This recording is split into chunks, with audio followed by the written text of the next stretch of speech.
Limu fa samling isi ikitambla gina ichi bako. Ikitambla.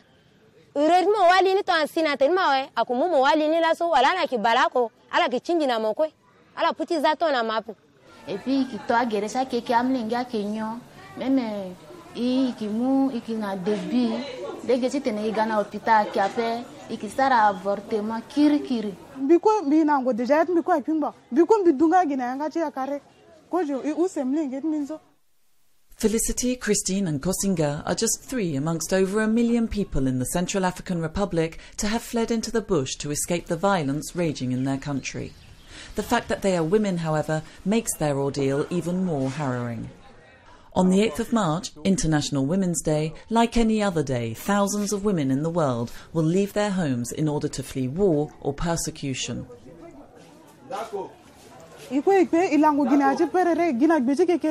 Kamoga sigitona so ala lina ko doje banizo ala sigingam ala ngala pika gingombe bi jusqu'à ndavo ala sara into za moini tangaja inzangba ala yoro giwada.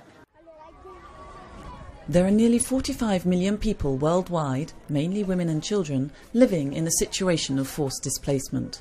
A third of them seek refuge abroad. The others remain within the boundaries of their own country. When displaced, women and young girls often find themselves alone. Without protection, without their families, and with a government generally in a state of collapse or under attack, they find themselves exposed to all sorts of violence.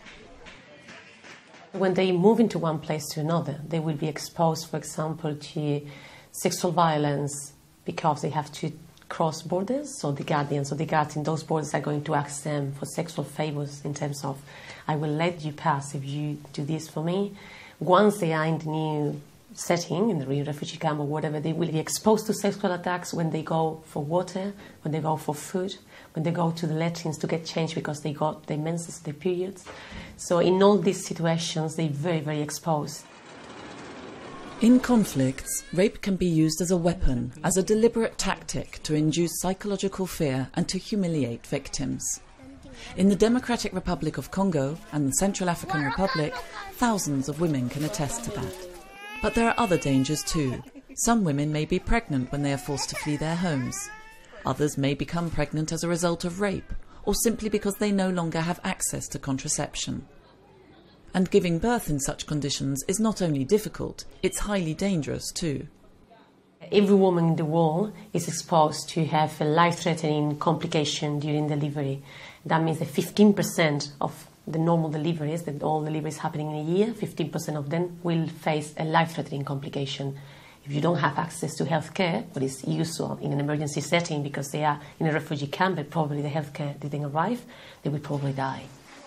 It's the same for these Somali refugees in Kenya and these South Sudanese women in Uganda. For their own survival as well as that of their newborns, all these women, Felicity, Christine and Kosinga too, need protection, obstetric care and access to family planning. Wala nyila sala puchi sal namba gichi yetene beti ya waranja